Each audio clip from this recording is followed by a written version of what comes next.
Bismillahirrahmanirrahim. Assalamualaikum warahmatullahi wabarakatuh. Waalaikumsalam warahmatullahi wabarakatuh. Sebelumnya terima kasih Bapak Ibu guru yang sudah berkenan hadir sesuai dengan apa yang tadi malam saya chat ke panjenengan. Oke, pada kesempatan kali ini sebenarnya adalah tugas dari pelatihan saya bersama teman-teman guru PJOK. Ada Bapak Salam, ada Bapak Hisam, yaitu diseminasi PKG PJOK yang sudah berlangsung selama kurang lebih hampir 3 bulan ini sudah jalan. Ini ada tugas untuk membuat presentasi tentang rencana tindak lanjut, tapi harapannya bisa menjadi praktek baik yang bisa digunakan Bapak Ibu semua untuk mengajar di kelas masing-masing sesuai dengan mapelnya masing-masing. Ini langsung saja untuk judul, ini pembelajaran dengan model pendidikan olahraga atau sport education model melalui aktivitas olahraga permainan bola voli pada mapel PJOK. Bapak Ibu, ini namanya sport education model itu dalam kaidahnya PJOK. Sebenarnya kalau saya mati, ini mirip-mirip seperti role playing. Mungkin tidak asing dengan role playing Bapak Ibu. Role playing itu seperti kita pembelajaran dengan berbasis peran. Kita membuat sebuah narasi, sebuah teks untuk anak-anak bisa memerankan salah satu tokoh sesuai dengan mapel masing-masing. Kita ambil contoh saja, mungkin mapel IPA ya, mungkin ada tokoh yang bisa menjelaskan tentang IPA. Ada sampai itu Bu Hani namanya, yang Robert Einstein namanya. Nah itu bisa kita perankan seperti itu, atau yang penemu lampu, penemu diesel dan lain sebagainya. Nah ini di dalam olahraga bisa seperti itu, tapi istilahnya berbeda. Ada sport education model ya. Jadi pada pembelajaran ini nanti anak-anak dibagi perannya masing-masing. Kalau saya dalam permainan bola voli, kalau kita lihat permainan bola voli, di situ ada atlet atau pemain. Jadi nanti anak-anak ada yang berperan sebagai atlet. Di situ juga ada wasit, ada hakim garis, ada penonton, ada supporter, ada yang jualan, ada yang menjaga loket masuk dan lain sebagainya. Itu perannya masing-masing. Lanjut ya. Nah di sini kita bisa mencontoh untuk pembelajaran tersebut ya. Kita ambil contoh mungkin pelajaran bahasa Jawa atau bahasa Inggris ya. Ada Bu Nisa, selamat datang. Kita bisa membuat sebuah konteks narasi seperti tadi ya. Nanti anak-anak berperan seperti berdrama seperti itu kalau di mapel lain. Mungkin kalau dalam PJOK kemasannya seperti ini ya, ada yang jadi wasit, ada yang jadi atlet dan lain sebagainya. Mungkin itu sekilas saja tentang apa itu sport education model. Kita lanjut. Nah, saya membuat latar belakang membuat program ini, kita melihat kegiatan anak-anak zaman sekarang itu lebih fokus, bahkan lebih banyak lebih sering, bahkan selalu saya katakan tidak lepas dari yang namanya gadget ya, atau handphone mereka masing-masing. Entah hanya scroll medsos, atau sekedar chatting teman-temannya, atau bahkan main game online dan lain sebagainya. Nah itu sangat-sangat kurang, terutama dalam hal kegiatan aktivitas fisiknya mereka. Nah dari program ini harapannya nanti anak-anak bisa lebih excited atau lebih tertarik untuk mengikuti kegiatan olahraga. Oh saya nggak bisa main volley, bisa jadi wasit. Oh saya nggak berani jadi wasit, bisa jadi hakim garis. Oh saya punya jiwa pemimpin, saya bisa jadi manajer sebuah tim. Senajan itu hanya sebuah drama. Gitu ya maksudnya ya. Lanjut. Nah, ini tadi sudah sedikit saya singgung. Tujuan membuat program ini, pertama berbagi praktek baik ya kepada Bapak Ibu guru ya, supaya kita bisa berkolaborasi dalam komunitas belajar di sekolah ya, dalam melaksanakan aktivitas pembelajaran yang berbasis proyek terutama. Karena memang sistem kurikulum zaman sekarang harus berpusat pada siswa. Jadi mau nggak mau kita hanya sebagai fasilitator memberikan arahan, tapi 90% saya katakan siswa yang bergerak.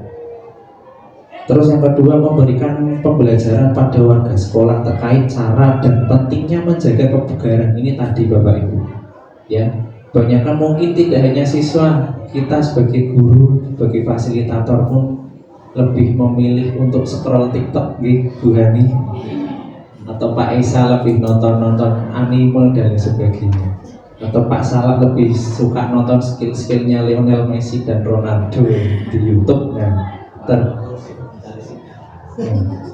dibandingkan dengan aktivitas fisik ya. Tujuannya itu biar kita mau bervariasi, menggerakkan anak-anak supaya beraktivitas fisik.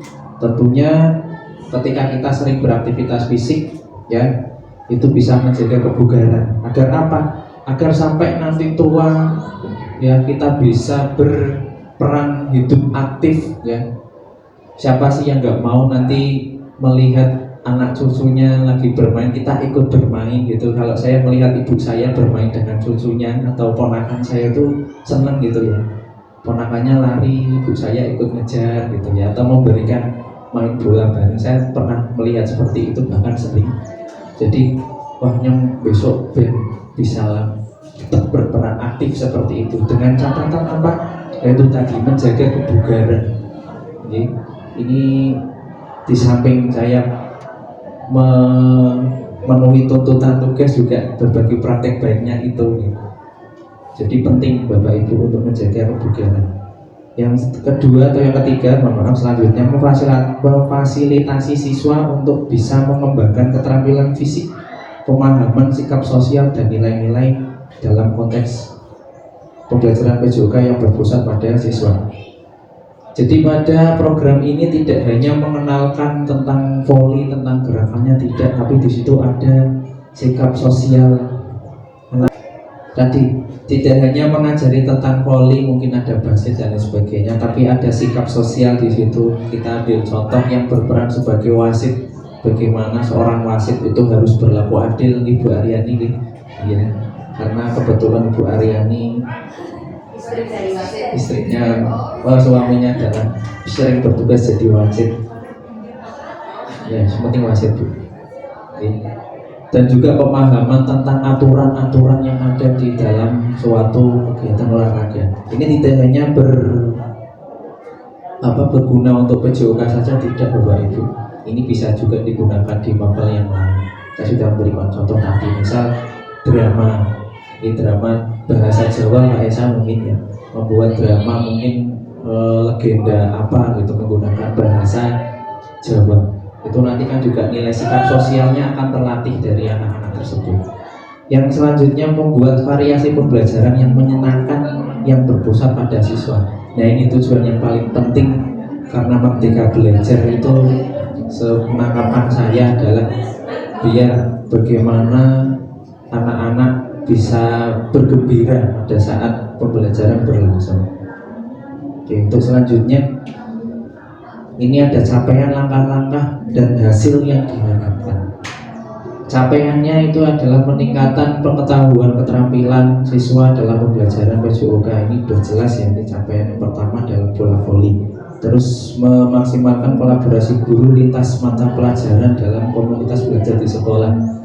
Ini nanti kenapa ada guru bahasa, kenapa ada guru seni prakarya, ada guru IPA, ada guru BK, dan tentunya ada guru PJOK. Ini adalah kolaborasi. Jadi dalam sebuah pertandingan kita perlu yang namanya guru bahasa.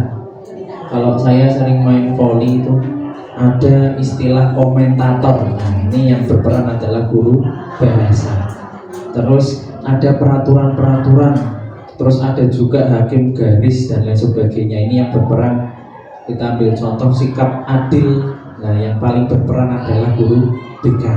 Seni prakarya tidak lupa ya. Dalam suatu pertandingan itu pasti ada yang jual beli, ada yang menjajakan pernak-pernik, jajan dan lain sebagainya. Seni prakarya juga itu ikut andil, misal jual es, jual makanan dan lain sebagainya. Gitu. Yang ketiga, meningkatkan kreativitas dan kemandirian siswa dalam merancang dan melaksanakan pembelajaran sesuai dengan perannya. Jadi ketika nanti sudah dibagi peran, harapannya adalah anak-anak nanti bisa menumbuhkan sikap mandirinya, kreativitasnya. Oh, saya jadi wasit harus gimana ya gitu. Mereka mungkin mencari sendiri. Oh, jadi wasit harus seperti ini, seperti ini. Saya jadi penonton harus jadi penonton yang baik. Boleh nyanyi tapi tidak tawuran. Nah, itu yang paling penting di situ poinnya. Terus yang selanjutnya adalah langkah-langkah. Ini langkah-langkahnya sudah saya tuangkan di situ. Yang pertama jelas adalah berdiskusi dengan siswa terkait persiapan pembelajaran berbasis proyek sesuai dengan peran pilihan siswa. Bapak Ibu, nanti di sini program saya adalah siswa. Saya tidak menyuruh siswa kamu harus jadi atlet, kamu harus jadi pelatih, kamu harus jadi wasit dan sebagainya. Tidak. Ini anak-anak sendiri yang akan memilih sesuai dengan kemampuan dan keinginan mereka sendiri-sendiri. Jadi kita tidak bisa memaksa Bapak Ibu untuk anak-anak, karena kita tahu kemampuan, latar belakang, kondisi anak semuanya berbeda, tidak ada yang sama. Meskipun wajarnya sama, kita memiliki anak kembar beberapa, ada yang kembar 3, kembar 2, kembar cewek cowok, tapi saya yakin dari kembar itu pasti punya perbedaan. Nah, di situ kita tahu, oh, yang kembar pun berbeda, apalagi yang tidak kembar. Seperti itu. Yang selanjutnya adalah berdiskusi dan kolaborasi dengan komunitas belajar. Ini yang sudah kita laksanakan hari ini. Yang terakhir, berbagi peran guru dan siswa dalam pembelajaran dengan mengutamakan voice, choice, dan ownership. Perlu saya sampaikan, ini ada voice, choice, dan ownership. Gitu nih bahasanya tulisannya ya. Voice itu adalah suara. Jadi kita menampung mungkin aspirasi dari anak-anak kita, dari siswa-siswa kita. Pak, saya pengen seperti ini, seperti ini, seperti ini. Nah, kita tampung. Terus yang selanjutnya ada choice, adalah pilihan. Pak, saya mau jadi atlet saja Pak, meskipun saya tidak bisa main volley, tapi saya yakin saya bisa berperan sebagai seorang atlet yang baik. Itu pilihan anak sendiri. Pak, saya mau jualan aja Pak, nanti Pak. Itu tidak apa-apa, itu pilihan mereka. Dan yang terakhir adalah ownership atau kepemilikan. Itu nih. Ketika anak sudah beraspirasi, sudah memberikan pilihannya masing-masing, harapannya anak punya rasa memiliki perannya itu. Jadi anak-anak bisa bertanggung jawab. Oh, saya harus jadi atlet, jadi main serius. Saya harus jadi wasit, oh jadi saya harus bersikap adil dan lain sebagainya. Begitu juga yang jualan. Saya jualan ini modalnya 5.000, masa tak ada 15.000 ya mungkin. Gitu nih. Jadi punya, oh saya jualan mungkin bisa ambil keuntungan di situ, tidak usah banyak-banyak karena yang beli adalah teman-teman sendiri. Yang terakhir adalah harapan. Tentunya agar bisa meningkatkan motivasi belajar dan rasa percaya diri pada siswa. Kenapa rasa percaya diri? Ketika kita sudah membagi peran anak-anak, pasti anak-anak akan terlatih agar bisa menjadi lebih percaya diri. Seperti itu kurang lebihnya. Yang kedua dari harapan itu aktivitas siswa yang mandiri, aktif, kreatif, serta bertanggung jawab dalam proses pembelajaran. Tadi juga sudah disinggung tentang ownership. Harapannya anak-anak bisa bertanggung jawab dengan peran yang dipilih sendiri. Yang ketiga, meningkatkan hasil belajar siswa dalam ranah kognitif, afektif, dan psikomotor. Ini penting. Kognitif mereka harus tahu apa itu. Ini kebetulan materinya adalah volley, berarti mereka harus tahu apa sih volley, bagaimana sih cara bermain volley, bagaimana peraturannya. Terus afektifnya, bagaimana sih kalau saya bermain volley harus bersikap seperti apa. Kalau wasitnya melakukan kesalahan, apakah saya harus marah-marah, apakah saya harus demo, atau saya harus menerima dengan legowo dan sebagainya. Itu bagian dari afektif. Yang selanjutnya adalah psikomotor. Jelas kita sudah paham, misalnya sudah paham tentang cara passing seperti ini, hanya sebatas tahu bayangan. Anak-anak mencoba, passing harus seperti ini. Pak, kok kenanya satu tangan, berarti kamu kurang geser. Pak, kok kenanya di ujung, berarti kamu kurang maju dan sebagainya. Gitu kurang lebihnya untuk capaian langkah-langkah dan hasil yang diharapkan. Masuk ke struktur program dan rekan sejawat dalam komunitas belajar. Komunitas belajar ini jenis kegiatan pembelajaran berbasis proyek berupa kegiatan festival olahraga bola voli. SMP Negeri 2 Kedung ini merupakan kegiatan kokurikuler yang akan dilaksanakan selama kurang lebih 5 hari. Tapi tak pangkas, paling enggak ya 3 hari lah cukup. Gitu ya. Jadi nanti tidak di lapangan terus selama 3 hari 5 hari, tidak, ada pembagiannya di kelas dulu, nanti ada berdiskusi dulu, mencari informasi dulu atau mengumpulkan data-data terlebih dahulu. Yang selanjutnya adalah ini masa kegiatan. Hari pertama ya, sosialisasi dan pembagian peran pada siswa serta penyusunan panduan dan aturan-aturan pertandingan. Ini tidak hanya mungkin bisa digunakan di perjokan, di mapel lain pun bisa. Misal drama tadi ya, yang paling gampang itu drama kalau role playing itu ya. Jadi aturannya harus seperti ini anak-anak. Drama misal ada adegan memukul ya, tapi mukulnya ya tenangan, dikeliwatke gitu nih berarti. Misal ada adegan jatuh, ya jatuhnya tenangan, sing alam gitu. Itu adalah salah satu contoh penentuan aturan-aturan dalam pembelajaran. Terus hari selanjutnya adalah pembukaan dan pelaksanaan kegiatan. Jadi kalau kita lihat festival olahraga itu dari babak penyisihan, babak 8 besar, 16 besar, 8 besar, semifinal sampai final itu lama. Ini nanti langsung final saja, jadi langsung ketemu final. Ketika bertanding, berarti yang menang langsung jadi juara gitu. Jadi programnya nanti seperti itu. Terus yang selanjutnya adalah puncak kegiatan dan penutupan kegiatan. Puncak kegiatan itu biasanya diisi dengan seremoni, pemberian penghargaan, pemain terbaik, terus juara 1. Terus misal kalau dalam sepak bola ada kiper terbaik, jumlah clean sheet terbanyak, itu nanti di puncak kegiatan. Biasanya puncak kegiatan juga bisa dimasukkan setelah pertandingan final selesai, jadi tidak harus menunggu hari berikutnya. Yang selanjutnya siswa yang terlibat sebagai peserta adalah beberapa kelas 8, tidak semuanya. Mungkin yang saya ampu saja Bapak Ibu dari kelas 8E sampai 8H. Itu pun ya paling tidak semuanya berperan aktif. Tapi yang tidak mendapat peran langsung saya arahkan untuk menjadi supporter. Ini biar ramai, yang ramai itu supporter biasanya, tapi tetap tidak tawuran. Itu dia masalahnya. Yang terakhir adalah mitra dalam komunitas belajar. Ini saya bagi 3. Koordinator kegiatannya jelas guru PJOK. Nanti kalau yang menyelenggarakan Pak Esa, berarti ya koordinator kegiatannya adalah guru bahasa Jawa. Yang menyelenggarakan Bu Nisa bisa, berarti koordinator kegiatannya adalah guru bahasa Inggris dan sebagainya. Tim pelaksana ini kita semua, ada guru, ada beberapa siswa yang berperan sebagai tim pelaksana. Nanti anak-anak itu juga ada yang berperan sebagai panitia penyelenggara Bapak Ibu. Jadi koyok temenanan, mereka berperan seperti sesungguhnya walaupun etok-etokan. Yang terakhir ada rekan pendukung, ini ada guru bahasa, guru BK dan guru seni prakarya yang saya panggil karena ini berkaitan dengan program yang saya buat. Kalau Bapak Ibu membutuhkan guru IPS, guru yang lain misalnya juga bisa dimasukkan seperti itu. Misal kalau Bapak Ibu pengen membuat seperti ini ya, pembelajaran seperti ini bisa melibatkan guru yang lain juga. Misal butuh guru PPKN tentang peraturan-peraturan, itu bisa dengan mengajak guru PPKN dan sebagainya.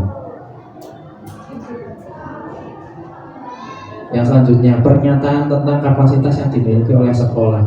Ini jelas ya, SMP kita itu, SMP Negeri 2 Kedung ini memiliki fasilitas yang cukup memadai. Surprise-nya luar biasa ya. Kita sampaikan di sini ya. Surprise-nya luar biasa, semua fasilitas ada kecuali kolam renang Pak Salah. Belum punya kolam renang. Sebentar lagi mungkin punya kolam renang. Itu sawah sebelah sana bisa dibeli Pak Salah untuk membuat kolam renang. Iya. Kolam renang tak ada hujan, nanti airnya butek lah.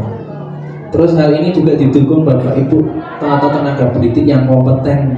Ini saya yakinnya Bapak Ibu guru semuanya ini berkompeten dalam memberikan pelajaran atau memberikan ide atau melaksanakan tugas. Saya yakin semuanya berkompeten dan tentunya semangat berkolaboratif, bergairah Pak Salam gitu.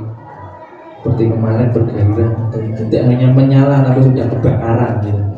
Kalau menyala bagus sih muruk kotak sini, terus kebakaran ini ya katakan mau berkobar gitu apinya. Komis bergairah. Kok komis? Ya Dino ya kenapa? Nah ini rencana evaluasi. Metodenya saya menggunakan metode observasi langsung. Jadi kita sebagai guru atau sebagai fasilitator ya nanti mengamati lah, oh si anak berperan aktif, oh si anak tidak berperan aktif dan lain sebagainya. Waktu evaluasi pada saat setelah semuanya selesai atau di puncak kegiatan festival olahraga bola voli. Terus kriterianya keberhasilan program akan dievaluasi berdasarkan ketersampaian keaktifan siswa serta umpan balik yang diberikan oleh pihak yang terlibat. Tadi sudah saya singgung. Jadi mana anak yang aktif, mana yang kurang aktif, atau mana anak yang tidak berperan, perannya nggak tepat. Misal dia hakim garis tapi kok menentukan keputusannya ora pas gitu ya. Atau kalau dalam bola voli ini wasit 2 kok memutuskan keputusan juga ya tidak pas. Jadi kita bisa melihat dengan mengobservasi langsung anak-anak tersebut. Nah ini tantangan, yang kemungkinan tantangan yang saya lihat karena kegiatan saya otomatis di luar, nggak mungkin olahraga bola voli di Labcom sini ya.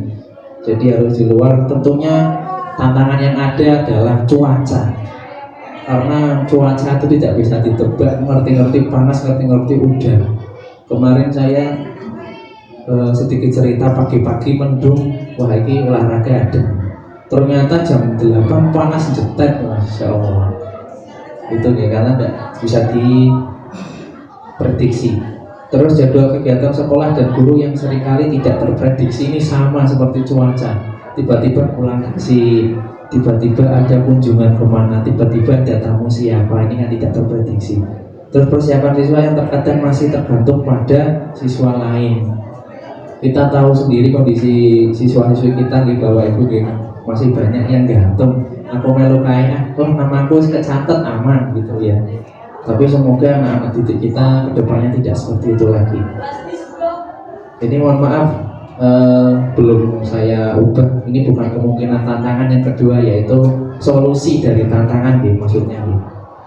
Yang pertama dari cuaca, ya satu-satunya jalan karena kita nggak ada gor voli, otomatis menunggu cuaca yang memungkinkan dulu dan ini ben rampung sih. Terus memaksimalkan guru yang ada di sekolah untuk melaksanakan kegiatan pembelajaran. Berarti programnya harus direncanakan jauh-jauh hari biar besok ada kegiatan ini. Misal diajak janjian sama siapa atau ada tamu siapa, oh saya masih ada kegiatan ini Pak, mohon maaf dan lain sebagainya. Terus yang terakhir melakukan pendampingan kepada siswa secara maksimal untuk mengatasi persiapan siswa yang kurang. Itu karena pendampingan dari seorang guru itu atau fasilitator itu sangat penting. Karena apa kita memberikan materi A, belum tentu anak menerimanya A kalau kita tidak dampingi dengan baik. Bisa wae anak menerimanya B, C, bahkan C dan lain sebagainya. Maka perlu adanya pendampingan kepada siswa. Nah, terima kasih atas karena ini minimal 10 menit yang terakhir muncul. Itu saja Bapak Ibu ya, itu saja Bapak Ibu yang bisa saya sampaikan tentang kegiatan yang akan saya lakukan ini ya, tentang eh, model pendidikan olahraga. Nah ini ya, yang kalau saya lihat ini mirip seperti role play seperti tadi. Mungkin itu saja yang dapat saya sampaikan ya. Tidak ada tanya jawab karena nggak ada moderator. Langsung saja saya tutup. Terima kasih. Assalamualaikum warahmatullahi wabarakatuh.